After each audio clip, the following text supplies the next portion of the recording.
परिचय। हेलो विद्यार्थियों, जरा इस तस्वीर को देखो। ये दिखाती है कि एक लड़का क्रिकेट खेल रहा है। क्या आप जानते हैं कि बैट कितना लंबा होता है? हम अपने दांत साफ करने के लिए टूथब्रश का इस्तेमाल करते हैं। क्या आप जानते हैं कि टूथब्रश कितना लंबा होता है? आइए आज ये जानें कि अलग अलग चीजों की लंबाई कैसे मापी जाती है। आओ सीखें।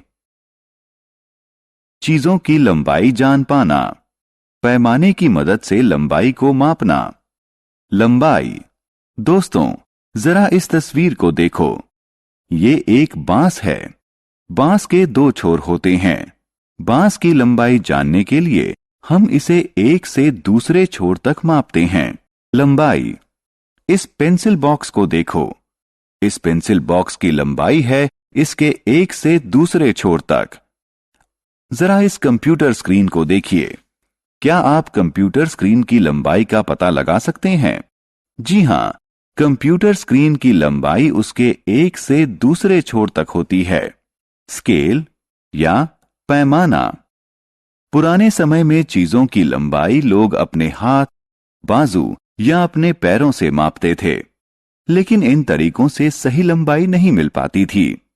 बाद में पैमाने और मेजरिंग टेप का इस्तेमाल किया गया ताकि चीजों की सही लंबाई जानी जा सके। जरा इस तस्वीर को देखिए। ये एक रूलर है जिसे पैमाना भी कहा जाता है।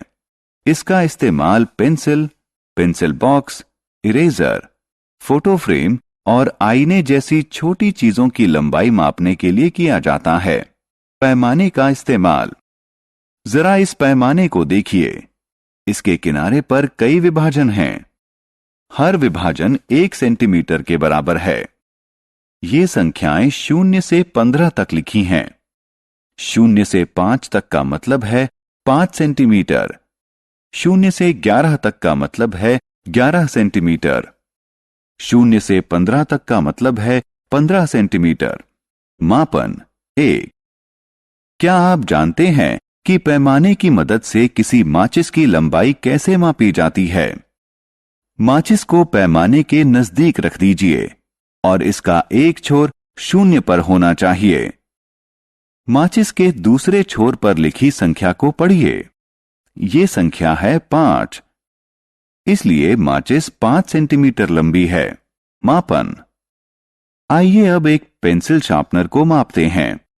शार्पनर को एक पैमाने के नजदीक रखिए और इसका एक छोर 0 यानी 0 पर होना चाहिए। शार्पनर का दूसरा छोर 3 पर है, इसलिए इस शार्पनर की लंबाई 3 सेंटीमीटर है। हमने क्या चर्चा की?